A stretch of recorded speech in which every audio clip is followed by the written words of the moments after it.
السلام علیکم و رحمت الله تعالی و برکاته. شنوندگان عزیز، یک خبر خوشی برای مخلصان و مریدان حضرت داملو بیان کنیم. حضرت داملو مدت تقریبا 6 ماه پیشتر خواب میبینند جناب رسول الله صلی الله علیه و سلم که پیغمبر خدا صلی الله علیه و سلم حضرت داملو را دعوت میکنند به سوی خودشان که باید حضرت داملو سفر کنند. این خواب حضرت داملو با پسرشان حضرت مولوی محمد جان نقل کردند، ولی که گفتند که این را آشکار نکن، این سر است.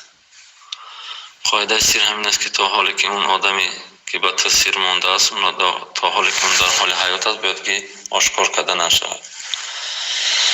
ولی که اینکه حضرت داملو چند روز پیشتر که از بین ما که رفتن، حضرت مولوی پسرشان این خواب و مردم نقل کردند که پدر بزرگوارشان تقریبا 6 ماه پیش جناب رسول الله صلی الله علیه و سلم در خواب دیدن پیغمبر خدا صلی الله علیه و سلم حضرت داملو را دعوت کردن به سوی خودشان.